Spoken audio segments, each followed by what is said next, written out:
Medieval life was basically a horror movie, but not for the reasons you think. Something far deadlier than swords or castles haunted everyday life, and it was nearly impossible to escape. What was it really like to wake up in that world? The first act of terror often began with disease. The bubonic plague didn't knock politely on doors. It kicked them down and moved in like the worst roommate imaginable. Between 1340 and 1350, this microscopic killer wiped out 25 to 50 million people across Europe, roughly half the continent's population. Think your Monday mornings are rough? Try waking up to find half your neighbors dead. Entire towns vanished in weeks, not abandoned, dead. Streets that once bustled with merchants and children became silent graveyards where only rats dared to venture. The plague moved faster than gossip in a small town, and it was infinitely more deadly. Medieval Europe was like a disease theme park, and every pathogen wanted a turn on the rides. Leprosy rotted people alive while they watched their own fingers fall off. Tuberculosis turned lungs into bloody sponges. Dysentery made sure you died in the most undignified way possible. People had no clue what caused these diseases. Zero. They blamed everything except the actual culprits. Bad smells? Must be a disease. Angry gods? Definitely disease. Looking at someone wrong on a Tuesday? Probably disease. Medieval doctors were basically throwing darts blindfolded while the dartboard was on fire. The real villains lived right under their noses. Rats scurried through homes like they owned the place. Fleas treated human blood like an all-you-can-drink buffet. Streets overflowed with human waste mixed with animal droppings, creating a toxic soup that would make modern sewage treatment plants weep. Hygiene wasn't just poor, it was non-existent. People rarely bathed because they thought water opened your pores to evil spirits. They wore the same clothes until they literally fell apart. Medieval towns were basically petri dishes with walls around them. The worst part? People thought they deserved it. Divine punishment for humanity's sins, they said. So instead of trying to fix the real problems, they prayed harder and flagellated themselves in the streets. Because nothing cures the plague quite like public self-torture. Medical treatments ranged from useless to actively harmful. Physicians drained blood from already dying patients. They prescribed mercury for everything, which only added mercury poisoning to the patient's problems. Some healers recommended eating crushed unicorn horn. At least that one was harmless, since unicorns were notably unavailable. Lepers got kicked out of towns and forced to ring bells to warn healthy people they were coming. Families abandoned sick relatives rather than risk infection. Communities turned on anyone showing symptoms, sometimes burning down their houses with them still inside. Dodging death from disease was just the first challenge. Medieval people quickly learned that staying alive meant avoiding more than just germs. Trial by ordeal was medieval society's way of outsourcing legal decisions to God himself. Can't decide if someone stole that chicken? Make them grab a red-hot iron bar with their bare hands. If the burns healed cleanly in 3 days, they were innocent. If they got infected and their hand rotted off, well, the Almighty had spoken. It was like a game show where the grand prize was keeping all your fingers. Water ordeals involved tying people up and throwing them into rivers or ponds. If you floated, you were guilty because pure water rejected sinful souls. If you sank like a stone and drowned, congratulations on your innocence. Your family could collect your waterlogged corpse with pride. Combat trials let people settle disputes through violence because apparently medieval society thought legal problems were best solved with swords. Rich people could hire champions to fight for them, which meant verdicts literally went to the highest bidder. Poor folks had to duke it out themselves, often against professional fighters. Public executions drew crowds bigger than modern sporting events. Entire families packed picnic lunches and made a day of watching someone get their head chopped off. Medieval entertainment had a significantly lower budget but much higher stakes than today's blockbusters. The creativity of medieval punishment would impress horror movie directors. Criminals got hanged, drawn, and quartered, which sounds like a real estate transaction, but was actually 4 different ways to ruin someone's day. They were dragged through streets behind horses, disemboweled while still alive, then chopped into pieces for display around town. Minor crimes received punishments that would traumatize modern criminals. Steal some bread, get your hand cut off, talk back to a noble, enjoy having your tongue ripped out, cheat on your taxes. They'd brand letters into your forehead so everyone knew you were a fraud. Stocks and pillories turned punishment into public humiliation. Criminals got locked into wooden contraptions in the town square while everyone threw rotten vegetables, human waste, and creative insults at them. Some people died from the abuse, but hey, at least the crowd had fun. Being locked in medieval stocks was like getting roasted on social media, except the roasting involved actual rotting produce and lasted for days. False accusations flew around like confetti at a wedding. Personal grudges, property disputes, and romantic jealousy all got dressed up as criminal charges. Once accused, proving your innocence was nearly impossible, especially if your accuser had more money or social standing.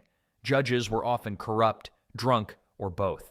Legal proceedings resembled auctions more than trials, with verdicts going to whoever could afford the best bribes. The death penalty applied to crimes that would barely register today. Poaching deer from royal forests? Execution. Stealing goods worth more than 12 pence? Off with your head. Medieval courts weren't the only thing trying to kill you. The world itself had bigger, deadlier plans. The medieval Little Ice Age turned Europe into a frozen wasteland that lasted for centuries.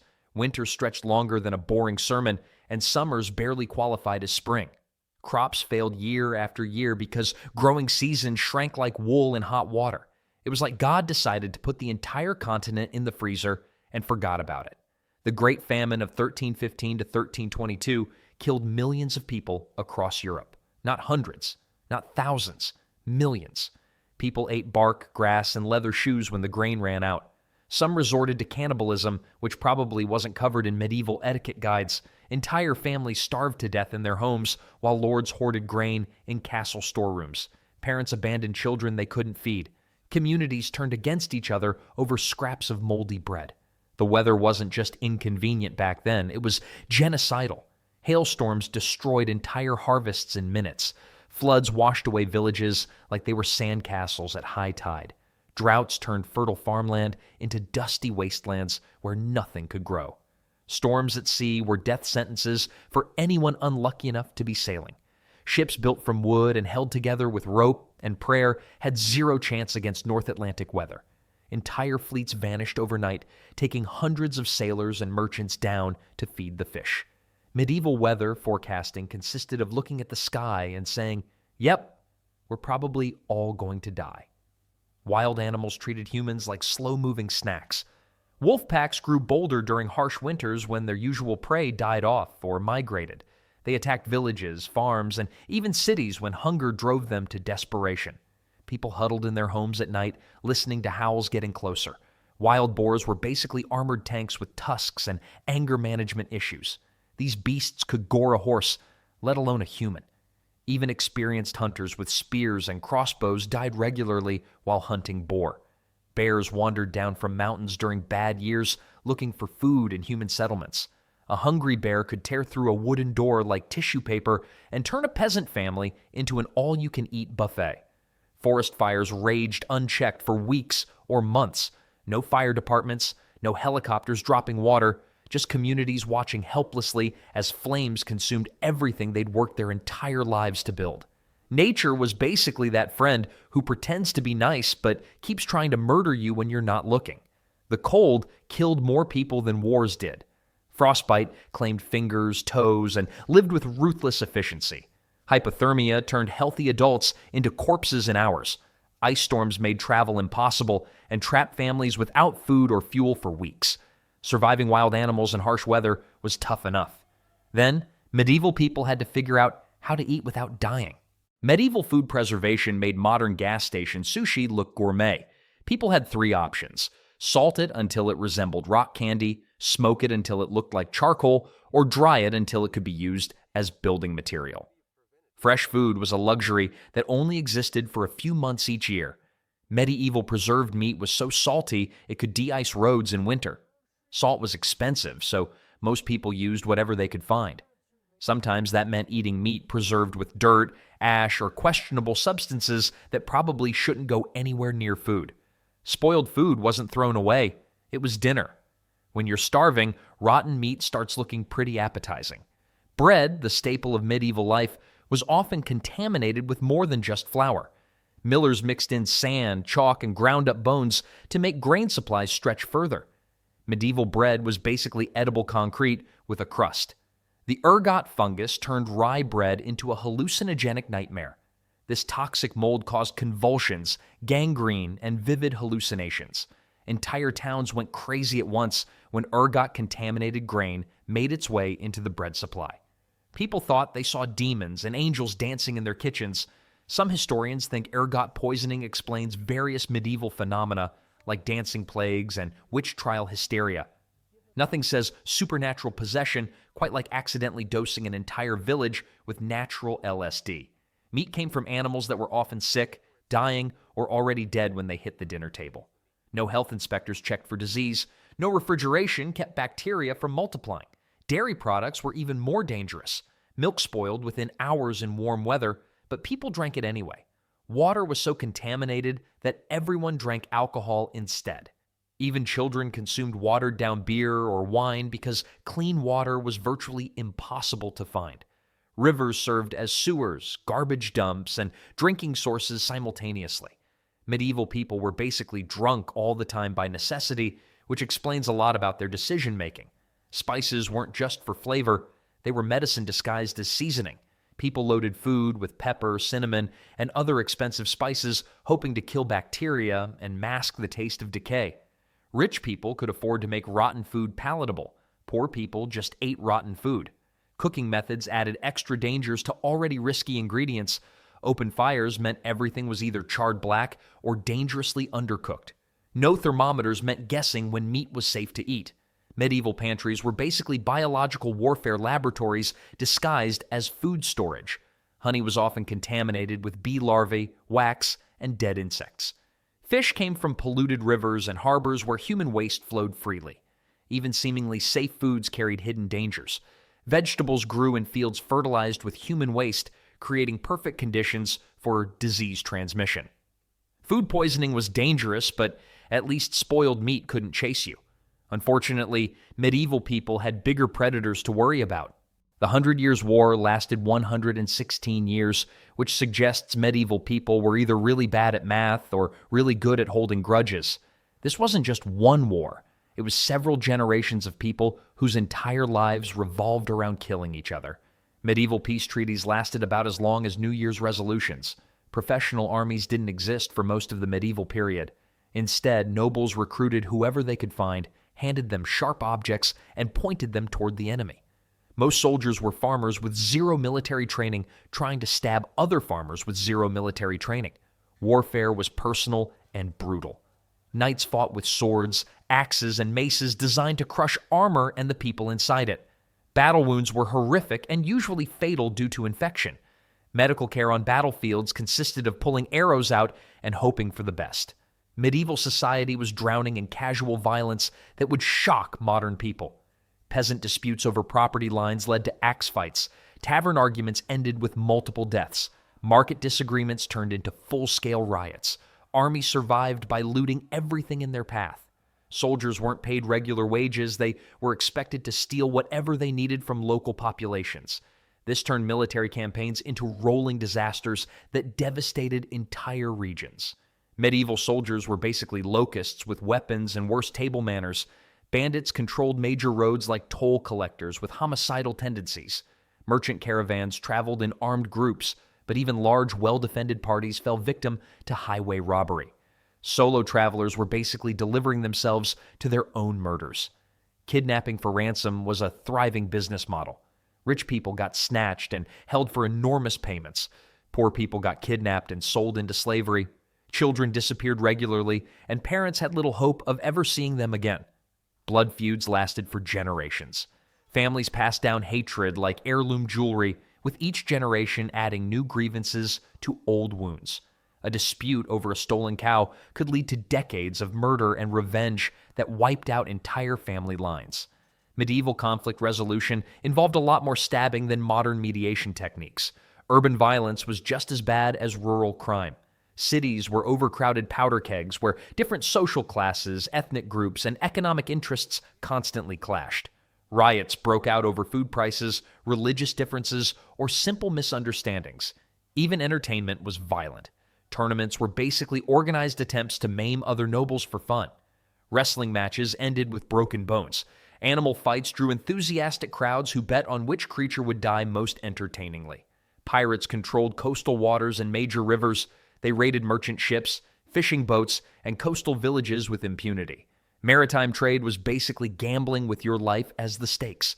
Getting through each day alive was an achievement. But even when medieval people made it home safely, their troubles were far from over. Medieval houses were death traps disguised as shelter. These wooden structures were built by people who apparently thought fire safety was optional and structural integrity was just a suggestion. Most homes were constructed from wood, thatch, and pure optimism. The wooden frames dried out over time until they became kindling waiting for a spark. Thatch roofs were basically hay piles that kept the rain out while practically begging to catch fire. Medieval architecture was like playing blocks with materials that desperately wanted to burn down. Open hearths sat in the middle of rooms without chimneys, proper ventilation, or safety precautions. Fires burned continuously for cooking and warmth, filling homes with smoke that had nowhere to go except through gaps in the roof. People literally lived in burning buildings that just happened to not be completely on fire yet. Candles and oil lamps provided light while doubling as arson devices. One knocked-over candle could torch an entire neighborhood in minutes. House fires spread from building to building because medieval city planning prioritized fitting as many structures as possible into small spaces. Smoke inhalation was a constant problem. Medieval people breathed toxic fumes all day, every day, leading to respiratory diseases that slowly suffocated them. Their lungs were basically organic chimneys that eventually got clogged with soot and stopped working.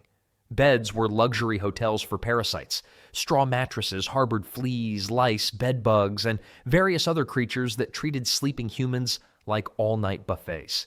People woke up covered in bites from insects they couldn't see or identify. Sleeping in a medieval bed was like camping in a bug-infested swamp, except the swamp was inside your house. Privacy didn't exist. Entire families slept in single rooms alongside their animals. Cows, pigs, chickens, and humans shared the same living spaces, which meant sharing the same diseases, parasites, and general filth. Toilets were basically holes in the ground, if you were lucky. Most people just went outside and hoped for the best. Human waste accumulated around homes, attracting rats, flies, and disease. Windows were rare and expensive, so most homes were dark, damp caves that never saw sunlight. When windows existed, they were just holes in walls covered with oiled cloth or animal bladders. Floors were usually dirt covered with straw that was changed maybe once a year. The straw absorbed spills, vomit, urine, and worse, creating a fermented carpet of biological waste that people walked on every day. Medieval floor cleaning involved throwing new straw on top of old straw and pretending the smell would eventually go away. Roofs leaked constantly because medieval waterproofing was basically wishful thinking. Rain turned dirt floors into mud. Homes were perpetually damp, which promoted mold, rot, and respiratory diseases. Structural collapse was always a possibility. Builders used whatever materials they could find and assembled them using techniques passed down through generations of people who were also just winging it. Walls tilted, floors sagged, and roofs caved in without warning. Medieval homes had no running water, no waste disposal, no heating systems, and no safety features. They were basically camping tents made from flammable materials, inhabited by diseased animals and parasitic insects, filled with toxic smoke and surrounded by human waste.